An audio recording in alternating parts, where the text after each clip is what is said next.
Salut, je suis donc ici conservateur régional de l'archéologie d'Occitanie et avec mes amis, je viens vous présenter une présentation sur la valorisation numérique en archéologie qui va être déclinée en autant d'exemples qui lui sont rattachés. En préambule de cette communication, je souhaitais apporter quelques éclairages sur les enjeux qui sont portés et identifiés par le ministère de la Culture et donc la Direction régionale de la culture en région Occitanie. Et puis un ou deux exemples de dispositifs que le ministère de la Culture met en œuvre en région. Pour commencer, je souhaiterais citer Marc-Antoine Kaiser qui très récemment dans un ouvrage collectif avait intitulé l'un de ses chapitres aux origines de l'archéologie, les collections de curiosité. Voilà, on va retenter la culture également, parce que on n'en fait pas l'habitude de l'approcher. Avec les deux menus, je crois que voilà, donc cité par Marc-Antoine Kaiser pour rappeler que partager, montrer, expliquer les découvertes archéologiques constituent le cœur même de l'histoire de la discipline archéologique, notamment la sensibilité pour les choses du passé et plurimillénaires. Il faut voir un peu aussi loin pour trouver les embryons de la discipline de l'archéologie moderne, et notamment lorsque au XVIe et XVIIe siècle on a créé les cabinets de curiosité que l'on constituait, que l'on venait visiter de tout le pays, une moyenne archéologie qui est née en fait de la valorisation avant même de la recherche historique. Et si aujourd'hui l'archéologie est devenue aussi une discipline, une science rigoureuse, qui chaque jour alimente la connaissance historique, elle doit conserver ces missions de valorisation et faire quelque chose d'essentiel. Au niveau de l'USRA, du service régional de l'archéologie, on est bien conscient de cela et on défend les aspects de valorisation dans toutes les actions que l'on accompagne, que l'on initie nous-mêmes, et ceci est mêlé aux enjeux de partage et de restitution qui, plus indirectement, finalement, a un rôle d'éducation auprès du grand public et qui permet encore plus indirectement, mais tout aussi utilement, de limiter le pillage et la dégradation des sites archéologiques. Alors la valorisation, oui, mais pas seulement des sites archéologiques les plus remarquables, mais des moments du passé les plus spectaculaires que l'on connaît tous, qui sont faciles finalement à restituer. Non, la valorisation, et c'est les enjeux que nous identifions, doit aussi s'intéresser à sortir de l'oubli de ces moments plus discrets de la vie de ceux qui sont bâtis avant nous, et si vous me permettez cette image, qui sont autant de tessons d'une mosaïque de notre patrimoine commun. Alors, l'intérêt et tout l'enjeu de réussir à restituer ce passé plus discret et plus difficile à apercevoir lorsque on doit le valoriser et le visiter, c'est la mise en récit, évidemment, qui est nécessaire plutôt qu'une démonstration déconnectée de ces différents contextes. Une galerie d'objets aura forcément moins d'intérêt, en tout cas moins sur le long terme, pour le public qu'un récit qui explique et qui fait comprendre au public ce qu'il est en train de voir et ce qui lui est montré. Et c'est là que le numérique, à mon sens, a tout son intérêt, parce qu'il permet une immersion, on l'a vu aujourd'hui, on a vu quelle est la force de la valorisation numérique, une immersion et aussi un caractère illustratif un peu plus complet, et je pourrais renvoyer là à ce que l'équipe de l'UNESAC du CMN a réalisé en Cérule, le de Cérule, pour ceux d'entre vous qui étaient à quelques kilomètres d'ici. Alors, voilà, quel est le bon vecteur de cette valorisation numérique? C'est toute la question que l'on va poser, je pense, pendant quelques minutes ici.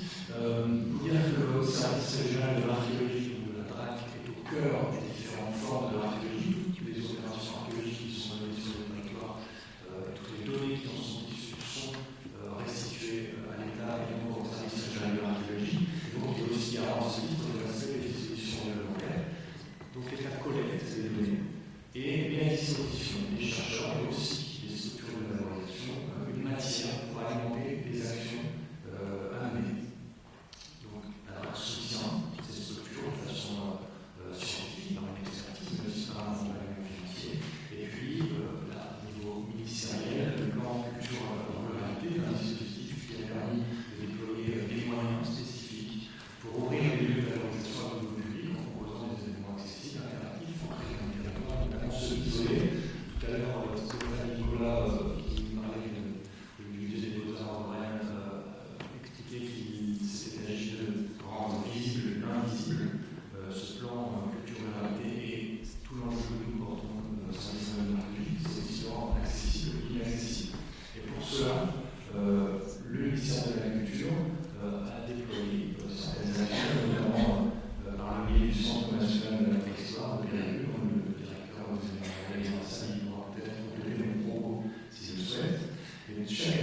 s'implantent dans des lieux patrimoniaux, essentiellement, donc ça fait devenir aussi les lieux militants, c'est des axes qui sont toujours très marqués dans le paysage régional, et permettent donc d'atteindre des secteurs qui sont aujourd'hui un petit peu plus isolés, où l'offre culturelle est évidente, et donc de l'enrichir.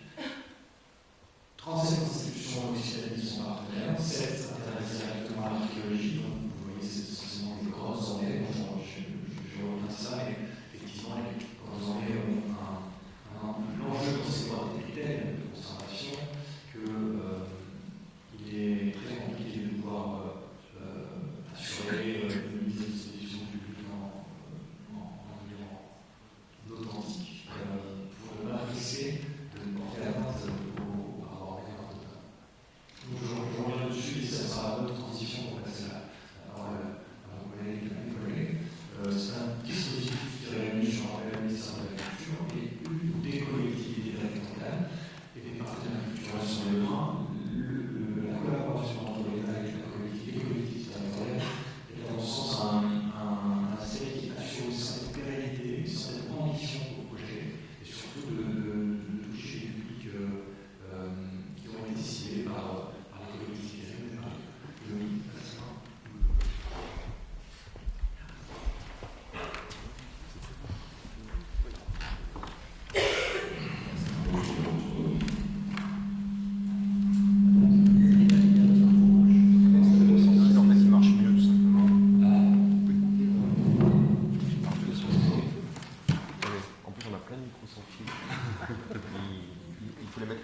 Merci beaucoup.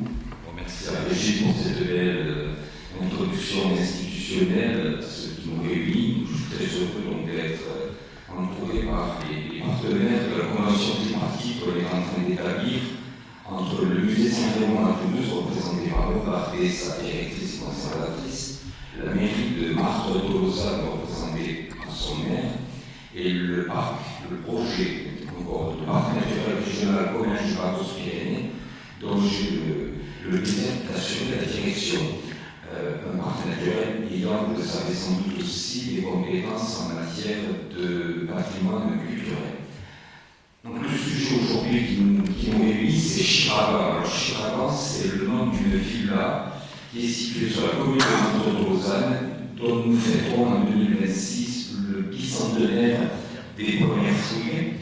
Et c'est une maison dont ce qui reste est conservé au musée Saint-Raymond. In situ, il n'y a presque plus quelques signes visibles, il n'y a pas de vestiges apparents. Il y a bien évidemment une collection de moulages des bustes du musée Saint-Raymond qui est présentée in situ à Martres-de-Lausanne, mais très rapidement, nous nous sommes dit qu'il serait sans doute intéressant de créer un modèle un peu, j'ai failli dire low cost, mais low cost c'est jamais bien vu, n'est-ce pas, ça fait chipoter un peu. Hein. En tout cas, un modèle réaliste de modélisation 3D, l'utilisation de cette modélisation 3D est faite de médiation auprès du grand public et avoir également pour soutenir cette modélisation 3D un comité scientifique qui nous accompagne et nous dirige au mieux dans la réalisation de cet objectif. Bon, là, je vous propose une slide très rapide avec... Comment ? C'est la muséographie d'il y a 20 ans, ça. Je suis désolé, mais c'est ça, quand on a des directrices qui sont jeunes et dynamiques, la muséographie, elle est vite datée. Donc ça, c'est une muséographie qui avait le temps pour MSR. Mais pardon, excuse-moi. En tout cas, très simplement, très clairement, il y a aujourd'hui une nécessité sur le territoire sur lequel moi j'ai le plaisir de travailler, qui s'appelle le Comminges, c'est le sud de la Haute-Garonne. Il y a la nécessité à valoriser l'existant, voire à le recréer. Nous étions intervenus avec Loïc lors d'un colloque sur les jumeaux numériques. Là, c'est un jumeau, mais c'est un jumeau unique, puisque la villa Chiragan, on a aujourd'hui l'obligation morale et éthique et politique de recréer cette villa européenne, de la faire partager aux personnes qui vivent sur ce qui ont tous entendu parler de la villa Chirac. Dans la manière des cas, ils ont fait un voyage scolaire au musée Saint-Raymond pour voir les bustes. Dans aucun cas, ils manquent de vision structurée, en aucun cas, ils manquent de vision claire de ce que pouvait être la villa pendant les 4 siècles à peu près de son existence. Merci beaucoup. L'idée donc est de travailler à la mise en place d'une 3D. Nous nous appuyons bien évidemment sur cette structure qui fonctionne bien. Et là, je ne surprendrai personne. Voilà, c'est Grégoire qui est là, qui est debout, qui a travaillé sur la restitution de la maison du Clos Calomard à Narbonne. La société Passé Simple avec Marc Lazéman qui est excusée ce matin. Nous avons trouvé nos partenaires. Et bien évidemment, Jean-Claude Golden qui a été également évoqué tout à l'heure lors d'une présentation, qui commence à se poser et à se projeter sur ce projet-là. L'idée, c'est de créer un modèle numérique de la villa de Chirac, que ce modèle numérique devienne presque un patrimoine de la commune de Marthe, monsieur le maire, que ce modèle numérique soit accessible. Lors d'une présentation, c'était également dans l'intervention sur Ken, là tout de suite on met en place une salle de projection dans les locaux de l'Office de tourisme de Marthe de Lausanne, de manière à créer, à fixer vraiment une expérience auprès des visiteurs, et en créant ensuite, d'une manière qui convient de définir, des liens avec l'institution mère au musée Saint-Raymond. Je ne vais pas faire beaucoup plus long, juste pour vous dire que ce qui est important, c'est d'être réaliste dans le temps, ne pas proposer à une institution de réaliser un projet d'ici 15 ans, ça ne fait pas. Le temps institutionnel rural n'est pas celui-ci. On peut se projeter sur 10-15 ans, c'est ce que fait un bar avec sa charte, mais on doit avoir des résultats tangibles à un temps relativement proche, et ensuite il faut une réelle hygiène financière et budgétaire pour ne pas s'effrayer entre guillemets nos partenaires. Donc moi c'est tout ce que je voulais dire. Je vais passer la parole à Loïc Beaujard, qui est le maire de Marthe de Lausanne et conseiller départemental. Oui, vas-y. Bonjour à tout le monde. Merci. Bon, il y a presque tout dit, donc. Non, ce que je disais à la partie, je propose de souligner, parce que par exemple, le temps archéologique est long. Je le connais, je suis auteur aussi à ce sujet, donc voilà, le temps qu'on met à la science pour produire, c'est important, parce que pour stabiliser les connaissances, c'est long, parce que ça ne sont jamais stabilisés réellement. J'ai le temps politique est court, voilà, par rapport à ce temps archéologique. Et les enjeux, là où je vais parler en tant qu'élu, c'est aussi de rendre sensible un patrimoine qui est toujours dans l'imaginaire des habitants, mais qu'on ne voit plus. Qu'on voit sur plan, et quand on n'est pas spécialiste de l'archéologie, un plan pour arriver à imaginer des élévations, c'est compliqué. On arrive à imaginer ce que pouvait être un site quand on est guidé par quelqu'un, quand on a une visite sur site et qu'on nous dit voilà, les murs et les endroits, ce qu'il y avait, le péristyle, etc., comment on vivait. Là, on arrive à voir des noms sortir de terre, mais c'est vraiment, je dirais, de l'anecdotique en termes de public touché, parce que c'est vraiment sur des temps très spécifiques et des temps qui est long. Il y a vraiment cet enjeu, je dirais, localement pour les habitants, ne serait-ce que du territoire, de rendre sensible et du coup de construire, comme je disais, un nouveau patrimoine.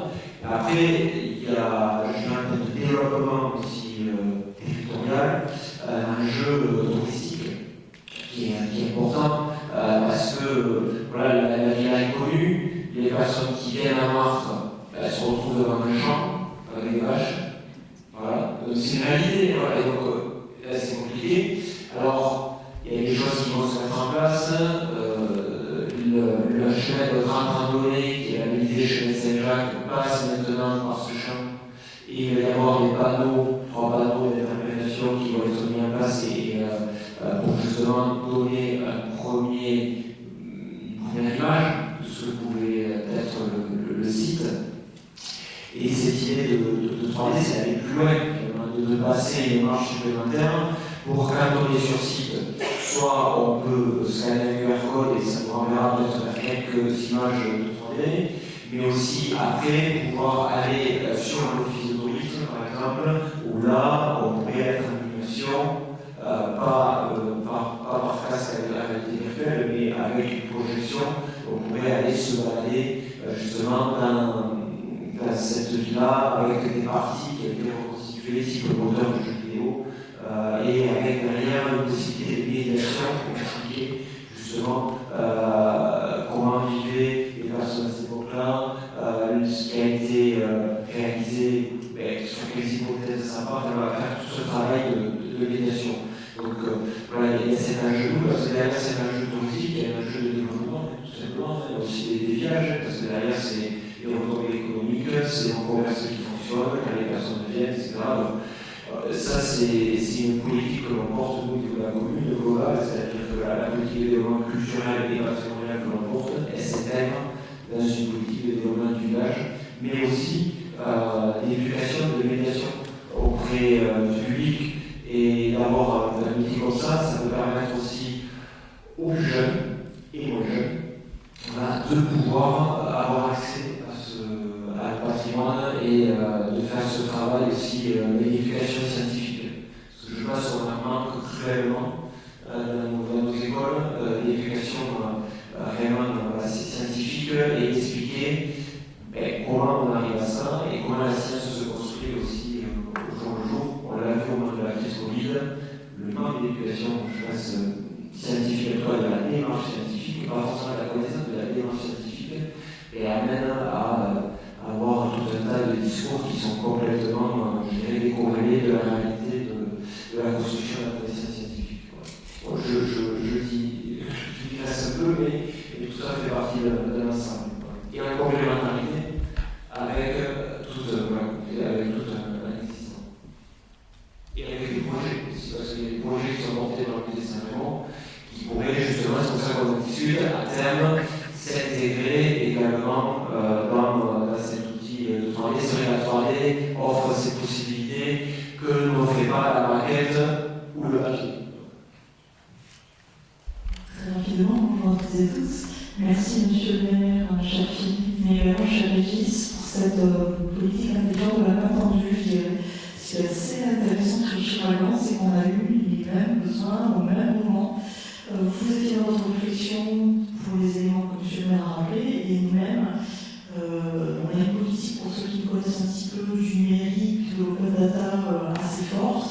On a plusieurs éléments d'institution dans le musée, pas que 3D d'ailleurs, je pense au Château des Banques de Toulouse, au Palais des Beaux, à d'autres éléments que nous avons fait qui sont disponibles sur les chaînes de vue.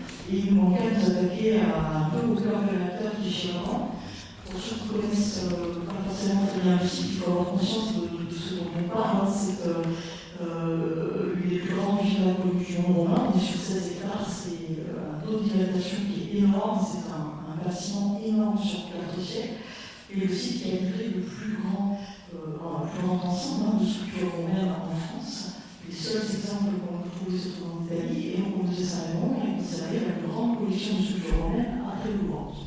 Également la collection du Chiragan. Le problème, si vous voulez, qu'on a nous, c'est que pendant finalement assez longtemps, on s'est beaucoup concentré sur l'étude de la sculpture pour elle-même. On est plutôt pas mauvais là-dessus, et j'en parle avec d'autant plus de fierté, c'est mes prédécesseurs qui ont initié par tout ça, j'ai fait que continuer les dynamiques.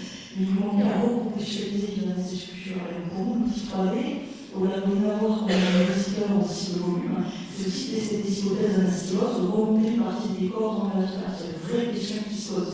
Et on a une grande part d'interprétation, une grosse part de risque aussi, on se revoit présent au public, parce qu'il ne faut pas oublier que cette vie-là, elle a été que très partiellement fouillée, entre le 19e, et quelques sondages en place de 2000, de l'information archéologique est quand même très fragmentaire. On fera ce qu'on peut. Mais comme les chercheurs un peu le viennent, donc il faut oser. C'est le privilège d'un musée peut-être d'oser parfois mettre les pieds dans le plat, donc on va le faire. Voilà. J'en profite quand même pour vous signaler la grande politique du musée à propos de Chiragan, puisque graphiquement, si vous avez le catalogue Chiragan, le musée Saint-Raymond Chiragan, vous avez en HD, avec toutes les notices, téléchargeables, réutilisables, toutes les collections l'évolution qui est vraiment en lien avec même des modèles 3D que certains artistes d'ailleurs, dont certains artistes ont pu s'inspirer. Donc je dirais que voilà, on est arrivé à un moment où on avait la matière, il fallait aller plus loin, et je rejoins aussi la discussion sur le polychromie, on mène des études, ça fait plus d'une année maintenant, sur les éléments de polychromie, sur plutôt les grands décors, mais quelques portraits aussi. Et donc on pourra proposer quelques hypothèses avec tout le problème qu'on a. Je regardais les images de Vienne, c'est tout souci de reconstituer un grand aplat cette couleur, alors qu'on sait que c'était beaucoup plus nuancé. Les Allemands, on parlait des Allemands, sur les portraits on approche vraiment des presque criards dans gros aplats. Donc il faudra se méfier un petit peu de ça, puisqu'on se rend bien compte aujourd'hui que du stéréotype du blanc, on est en train de passer au stéréotype du rose aplat de couleur. Voilà, c'est toutes les questions que je n'ai pas les réponses. Il faudra se lancer, ce sera certainement assez insatisfaisant, mais je crois qu'on viendra accomplir quelque chose que les gens ont en fait, tout simplement. Merci. Alors, je vais terminer juste l'heure de la prochaine. Nous sommes les derniers obstacles avant ce joli moment.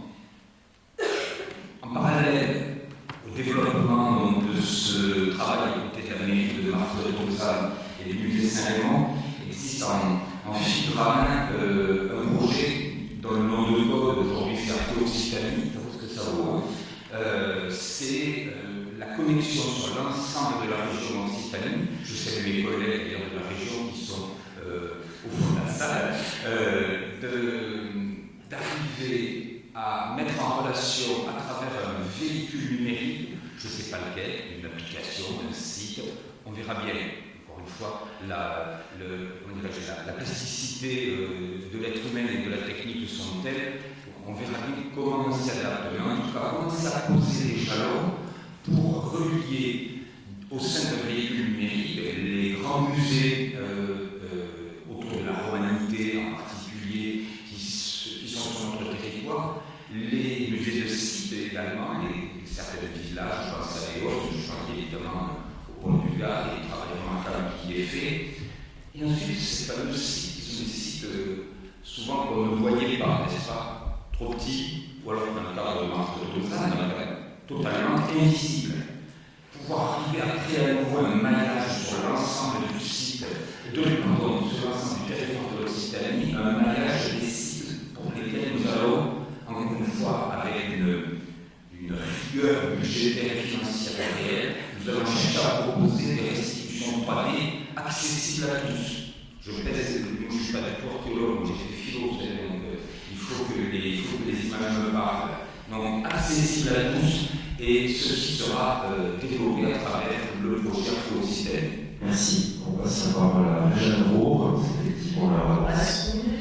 Dans les bras aussi pour les échanges. Merci beaucoup. Donc, c'est vrai que cet échange est l'occasion de présenter un autre projet d'évocation 3D de la réalité virtuelle autour du site du Kélar, qui est à l'autre de l'Occitanie. Je vous ai mis une petite carte pour vous repérer. On est près de la vallée du Rhône, donc au sud de Nîmes. Et pour le coup, c'est un site archéologique connu très récemment. On a réfléchi à l'an connu du 19e. Le site archéologique du Kélar, lui, on peut dire qu'il a été connu au début du XXIe siècle. Voilà, l'extrême fin du XXe, parce que c'est en 98 des constructions géophysiques pédestres, pardon, par Claude Raymond, chercheur de CNRS, ont mis en évidence l'importance de ce site, et ça a enchaîné en 2002 sur le flux programmé que je dirige, donc voilà, j'étais doctorante à l'époque, maintenant je suis professeur à l'université, et donc sur le terrain qu'on a fait encore jusqu'à cet été. Alors, on est sondage en 2000, il y a eu aussi des constructions géophysiques que j'avais initiées en 2014 en partenariat avec le SRA, et puis quelques opérations préventives. En termes de valorisation, c'est un site qui, alors sur place, j'avais pas commenté la zone de la fouille, elle est énormément marquée monumentale, mais c'est vrai qu'après, une fois que l'on fouille, il n'y a plus rien. On est sur des vestiges du fer, mais c'est un peu la même problématique à Chivalan, c'est-à-dire que c'est un site invisible. Il y a toute une partie du site archéologique, donc une fois que on a fouillé, c'est vrai qu'on documente une structure, mais on a plein d'informations, des photogrammétries, des relevés, le mobilier qu'on a récolté, et c'est vrai que sur le site même, il n'y a plus rien. Et le reste du site qui n'a pas été fouillé, qui est désormais d'ailleurs propriété de l'État, parce qu'il a pu être acheté pour préserver d'un projet immobilier qui était la dernière, et qui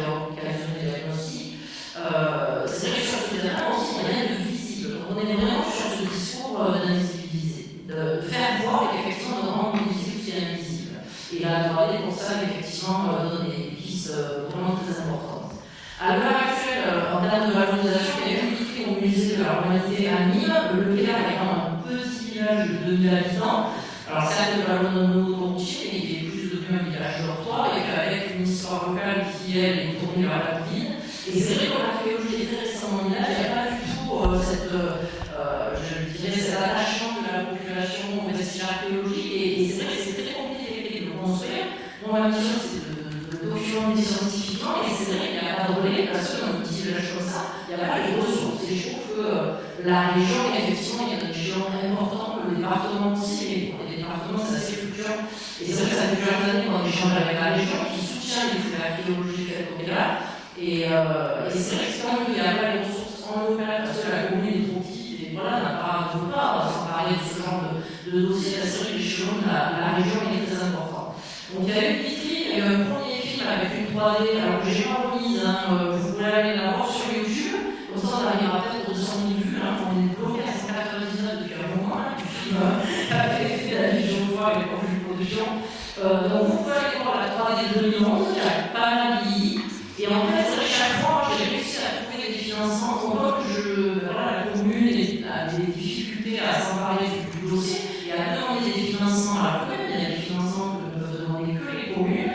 Moi, c'est vrai que c'est via l'approche scientifique que j'ai organisé 3 expositions en partenariat avec les musées proches, 2 au musée d'As en 2011 et en 2022, 2021-2022, une au musée de Nîmes aussi en 2013. Donc, vraiment, les couverts du Guéard étaient à l'origine. Et c'est dans le cadre de la dernière exposition à la LAB, en 2022, sur les Gaulois, une comparaison entre les Gaulois du Sud et les Gaulois du Nord.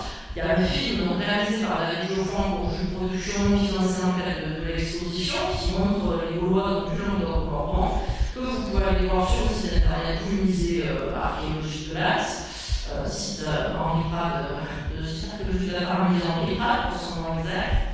Et puis, c'est dans le cadre de ce film et de cette exposition et de ce film qu'on a pu faire une nouvelle évocation en 3D du site du Guéard avec toujours pour une production, avec Nicolas Gagné comme infographiste, grâce à un financement que j'ai obtenu du conseil scientifique de mon université, qui finance aussi des dossiers y compris de valorisation, en sachant qu'il y a un enjeu aussi scientifique, c'est de pouvoir restituer, c'était le site à l'époque, de pouvoir réfléchir aussi à plein d'aspects effectivement auxquels on réfléchit et auxquels on se confronte vraiment quand on passe à cette échelle d'évocation, voire de restitution dans certains cas.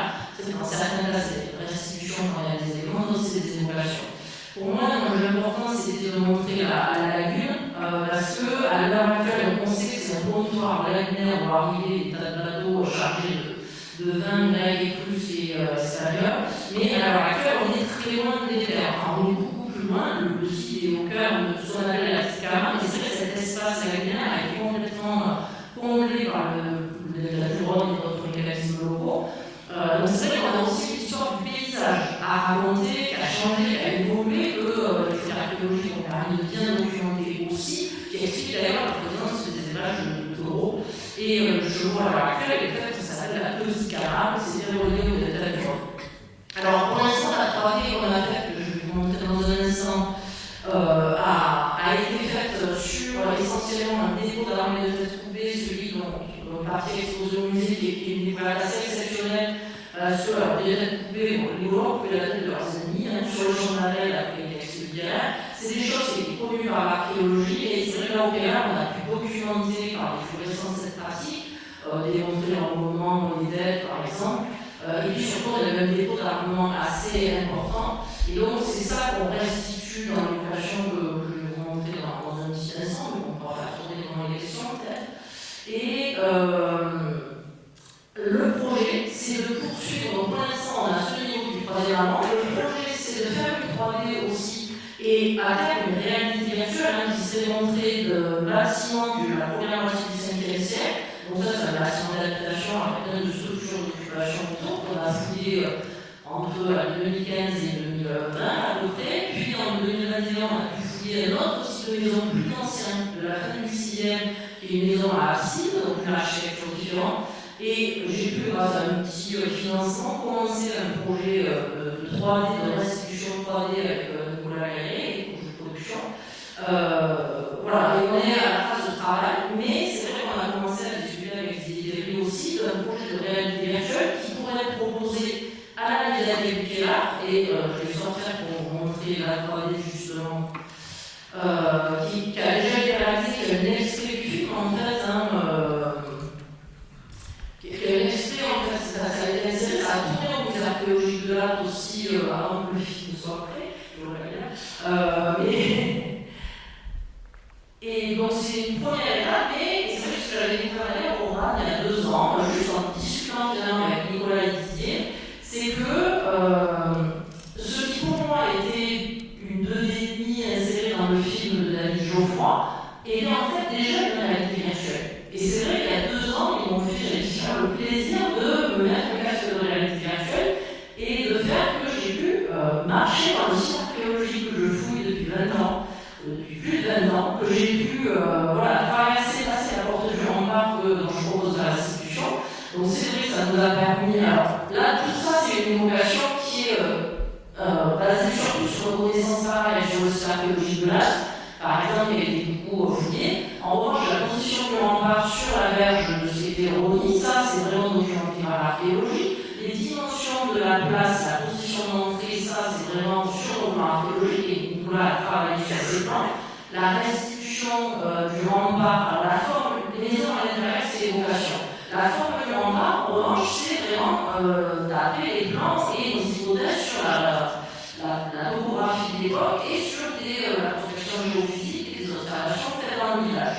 Alors les autres portes sont hypothétiques, il y a beaucoup d'hypothèses. En revanche, le fait que la lagune arrivait très proche des bateaux, donc pouvait circuler, en fait, on a des quantités d'importation qui se rapprochent vraiment de son âge sur le littoral et qui fait que, en plus, géomorphologique, font qu'on a cette connaissance.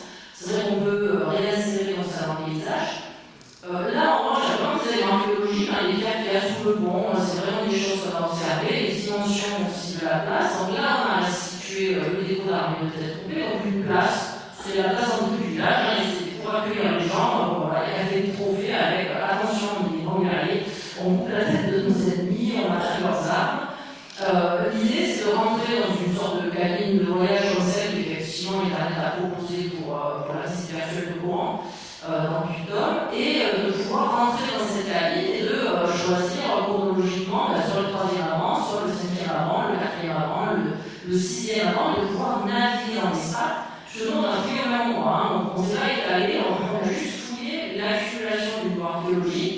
Donc là, on est au 3e. Donc avec un casque de réalité virtuelle, on peut se promener, passer par la porte, aller mouiller ses pieds tremper ses pieds dans la lagune, voir tout cet aménagement, et évidemment on pourrait enrichir avec les contenus scientifiques sur ce qui était justement ces dépôts d'armée de tête coupée. Et puis on voyagerait, après on irait voir une maison et voir que 2 siècles avant, là on était sur une place où là il y avait une maison où ils préparaient de la farine, ils faisaient cuire du pain. On faisait des galettes, on pourrait commenter l'architecture des périodes antérieures. Peut-être aussi dans une étape documenter la construction du rempart, puisque nos dernières fouilles ont montré que le rempart qu'on voit là, il a été rebâti à plusieurs époques, mais qui date du début du 6e siècle avant Jésus-Christ. Il est contemporain de l'installation de la muraille de Marseille. Donc c'est vrai que c'est un des remparts les plus anciens de la région, qui a été bien documenté par les fouilles. On pourrait très bien imaginer, je pense, de restituer cette étape de construction du rempart, de son agrandissement. Donc ça fait des niveaux supplémentaires de cette réalité virtuelle.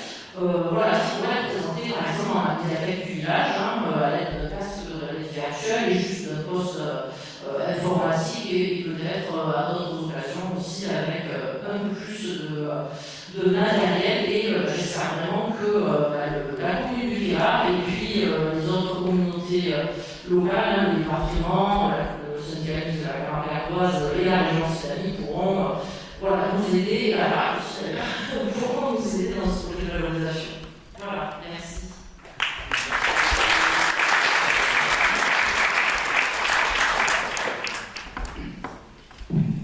Merci beaucoup pour c'est un nouveau très riche présentation. Sur les questions. J'en ai eu à poser à nos intervenants, mais directeur du CNP qui est là. Bonjour, merci. Xavier Ariani, donc responsable du CNP, Centre national de l'histoire. Merci Régis d'avoir montré effectivement certaines des travaux numériques sur lesquels nous travaillons. Moi, j'avais une remarque, c'était que effectivement la numérisation, en l'occurrence sur les organisations, elle est au carrefour à la recherche, la conservation, l'organisation. Mais une numérisation, c'est vraiment, ça ne s'improvise pas, ça se réfléchit beaucoup en amont, parce que nous, on constate au CNP qu'on a beaucoup de retours de numérisation sur lesquels on nous demande de travailler, de rectifier, parce que les livraisons correspondent pas toujours aux attentes. Et de ce point de vue-là, c'est que nous travaillons beaucoup avec les organisations nationales, les acteurs, on actualise actuellement ces questions-là à l'échelle du ministère de la Culture. Et on a des cas de figure, par exemple, de numérisation qui ont été faites dans un objectif, mais qui n'ont pas l'échelle, qui n'ont pas de référencement, ou qui, dans leur construction est partielle, parce qu'on a dit, tiens, on veut une numérisation pour la recherche. Et du coup, on se retrouve derrière avec de nouvelles numérisations qui sont lancées, on se retrouve avec plusieurs. Voilà. Je voulais attirer sur cette question-là. Et puis, c'est-à-dire vraiment la numérisation, ça ne s'improvise pas, il y a vraiment une dimension technique dans le cahier des charges à bien travailler et à bien croiser, et ensuite dans la restitution du livrable. Est-ce que le livrable correspond vraiment aux attentes? On parlait de retourner, on va voir si on peut voir les natures, c'est très bien. Si on veut voir les gravures de film, c'est une autre numérisation, c'est une autre type de numérisation. Et puis la numérisation doit être partagée. Et vous en êtes très bel exemple ici, c'est-à-dire votre collectivité territoriale, l'université, le ministère de la Culture, élus, chercheurs, gestionnaires, parce que si elle est pensée pour la valorisation, elle doit aussi pouvoir être utile, peut-être pour la recherche, pour la conservation, et de toute façon, elle sera utilisée par les chercheurs dans 10 ans, dans 20 ans, voilà, pour la conservation, même si elle n'a été faite que dans un but de valorisation. Donc voilà, ce partage, ce croisement, que vous illustrez très bien, mais je le dis, ce n'est pas toujours le cas. Il faut bien croiser parce qu'on parle que l'objet, le site archéologique, il est patrimonial, il est aussi scientifique et archéologique. Et chaque fois que l'un des trois, que ce soit pour la conservation ou la numérisation, a un projet numérique de numérisation, il faut vraiment croiser avec les chercheurs, avec les gestionnaires, avec les collectivités territoriales, qui derrière ont encore aussi des idées. Voilà. Voilà, donc pour l'alerte, mais je ne sais pas ce que vous pensez, mais voilà, une question de bien penser ces choses-là en avant. Merci. Des réactions? Moi, je pense que c'est fondamental. Effectivement, voilà, on a discuté en amont aussi en présentant la collaboration à tous les niveaux, et y compris jusqu'à la médiation. Je vois les c'est compliqué au Kéa d'être. Enfin, moi, j'ai vraiment le sentiment d'être toute seule, en fait, c'est pas de musée. Comme si je vous dis, voilà, il y a la structure, il y a pas de musée. Et alors que voilà, une médiation sans contact avec les scientifiques, ça n'en sent plus. Il faut vraiment que voilà, ceux qui font la médiation soient en articulation. Moi, j'ai aussi souvent la médiation, c'est pas mon métier. Mon rôle, c'est d'apporter des informations. Et ce dialogue entre médiation et recherche scientifique, que ce soit dans les musées, dans d'autres structures, parce que heureusement, ces structures de médiation se multiplient à d'autres échelles. Et c'est vrai que pour l'école numérique, c'est pareil. C'est vrai qu'on a ce sentiment de dire oui, on va numériser, puis on va avoir la réalité virtuelle. Mais c'est vrai que sans articulation avec la recherche aussi, parce qu'il y a la question des informations qu'on fait passer. L'archéologie, c'est une science ancienne, mais les informations bougent aussi, la perception qu'on vous donne bouge. Et c'est vrai que c'est important d'avoir un dialogue constant de ces différents acteurs. Merci, Jean. Juste pour. Juste la Cyril Grégoire qui disait que le modèle sur le clos de la Lombarde que vous avez vu plusieurs fois à l'occasion de l'ERA, il est en train de faire des mises à jour sur les sols à la lumière des résultats d'études qui ont été menées. Je ne te traîne pas, Cyril, j'espère. Elles sont même déjà faites puisque c'est ce qui tourne au clos de la Lombarde. Voilà, c'est ce qui tourne effectivement sur l'espace immersif du clos de la Lombarde. Je vous remercie, monsieur, pour votre remarque, parce que c'est exactement ce qui a été notre sous-sol. Il y a quelques zones épaisses. Le conseil municipal de Marthe, les personnes s'occupent de la dynamisation touristique. On est tous montés dans des petits bus et des petites voitures. Et on est allé visiter le clos de la Lombarde et voir l'espace immersif du clos. Parce que sinon, quand on n'a pas donné une forme réelle à l'objet que l'on ambitionne, ça reste totalement abstrait. J'ai oublié de citer le nom d'Aurélien Fibourou, qui est scénographe, qui est également docteur en archéologie. Et Aurélien a réalisé la petite 3D que vous avez vue sur l'espace, possiblement l'espace immersif à Marthe-de-Tolosa. Pour trouver cet espace immersif sur lequel on voit le clos de la Lombarde, c'est celui qui pourrait voir le jour dans les locaux de l'Odéum à Narbonne. Voilà. Monsieur Issenman, juste pour répondre à vos avis, je partage mon avis sur le fait que les chercheurs viendront, dans tous les cas, glaner des données, voir des historiographies avec des documents proches d'aujourd'hui, comme nous le faisons nous avec des documents du 19e siècle, etc. Je voulais juste parler de cette complémentarité de ce travail en commun. Il est important, je pense, comme les monuments historiques l'ont fait en faisant d'autres crimes.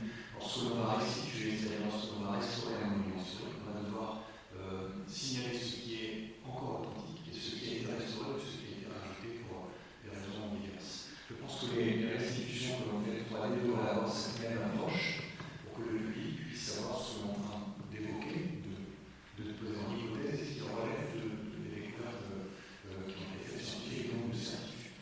C'est là que ça appelle ces questions-là qui sont importantes. Pouvoir avoir cette distinction bien dit. Oui. Juste un moment, je voudrais qu'on a évoqué le clos de la Lombarde. Il faut rappeler que la VR du clos de la Lombarde, elle a été possible parce qu'il y a toute une vie de travail de Raymond Savrier, de Marie Savrier, qui est chercheur professionnel. Marie, c'était un peu au CNRS. Raymond était associé à l'unité et ils ont fait tas de publications scientifiques. Donc voilà, il y a 30 ans de recherche archéologique sur le clos de la Lombarde qui ont fait qu'il y a une réelle sécurité qui a pu être mise en place. Robert Bernier, si vous voulez. Oui, effectivement, c'est très important d'arriver à dissocier parfaitement ce qui se passe entre faire l'acquisition 3D, c'est qu'on passe en numérique des choses existantes, donc il y a tous les problèmes de qualité opérationnelle, et puis après il y a restituer des parties manquantes. Donc ça, c'est une opération scientifique, et très souvent dans les projets, cette opération-là est financée par une volonté de médiation. Et on va aller chercher souvent des chercheurs en bout de compte, c'est leur valider, vous êtes bien votre métier scientifique. Et ça, on va dire que les scientifiques, ils peuvent valider une médiation, mais pas la modélisation 3D. Parce que la modélisation 3D, c'est une véritable opération de recherche. C'est un aller-retour entre une équipe scientifique, un modèle 3D. Et c'est aller-retour. Chaque fois qu'on commence à modéliser, on voit sur le site, ça soulève des problèmes que les scientifiques aussi résolvent, ils font des réseaux, on trouve de nouveaux problèmes, etc. Et modéliser en 3D, ça prend des années, c'est énorme, c'est très complexe. Donc après, pour moi, je n'ai aucun problème dans le film où on décrit très précisément ce qu'on fait. On fait une médiation, très bien, on dit ça à peu près correct, on sait bien ce que le public, pourquoi pas, ça marche bien. Mais ensuite, on a la dénomination de recherche qui, elle, doit aussi avoir du financement. Et alors, la façon peut-être vertueuse de travailler, c'est de monter des financements de projets de recherche qui sont la restitution volumique, et après on va faire la validation de ce projet, on va pas décliner toutes les médiations possibles dessus. C'est ce qu'on a fait pendant des années. Et ensuite, au niveau des conservations que vous avez évoquées, nous on a mis en place un conservatoire national de données 3D depuis déjà 15 ans, et on une certaine réticence chez l'agriculture, par exemple, au départ, à mettre dans ces stockages. Tout est stocké dans les serveurs physiques nucléaires et nucléaires. Et alors je ne sais pas pourquoi, maintenant je suis très content que l'agriculture montre aussi son système de stockage, pourquoi pas, mais c'est très